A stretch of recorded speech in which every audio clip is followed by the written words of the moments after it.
Čaute, jak sa vám darí? Lebo mne sa darí fakt, že super.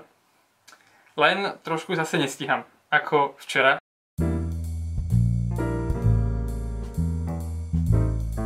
A tak ako aj dneska. Lebo už je skoro 10 hodín a toto video som že teraz začal natáčať. Aj keď sa dnes natočím nejaké veci, ale nepáči sa mi, čo tam je. Ale dobrá správa je, že izba je už uprataná. A je uprataná do takej miery, že by som o nej mohol urobiť video. Ale keď už som bol akože hotový, tak som zistil, že asi to nestíham. A nechcem to riskovať, že zase pôjdem o jednej, o druhej spať. Takže radšej si to nechám na neskôr, nebudem sa zbytočne stresovať. Ale prehliadka izby je číslo 1 v zozname nastavujúcich videí. Teda s ktorým som dneska prišiel s týmto zoznamom a s celým týmto systémom, ktorý vám idem teraz vysvetliť. Takže, pozrite sa. Na tej skrini tuto je zoznam mojich nastavujúcich videí. To sú videá, ktoré chcem, aby boli hotové čo najskôr, ale môže sa stať, že budem nejaký nový nápad a tak nebudú hneď hotové, ale budú. A je to zľava doprava, toto je hlavná časť, tento najdlhší pásik, to je hlavná časť toho zoznamu. No a ako to funguje, je tak, že mám nejaký nápad,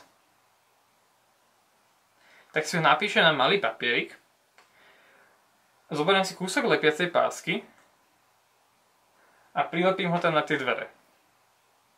Tieto dvere sú rozdelené do takých troch kategórií.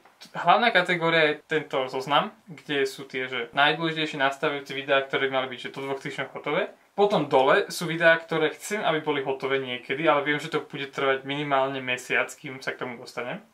A hore úplne je video, čo je na keci, čo je jeden taký tábor. Nebudem o tom viacej hovoriť, ale mal by to byť taký krátka upútavka, lomeno krátky film k tomu táboru. A chcem, aby to bolo úplne hore, aby som to mal stále na očiach, aby som na to mohol myslieť, ale uvidíme. A keď už nejaké video natočím z toho, ale ešte nie je stále zostrihané, tak zoberiem ten papierik, odlepím ho a prejde do zoznamu videí, ktoré treba zostrihať, ktorý je ten podlhovastý.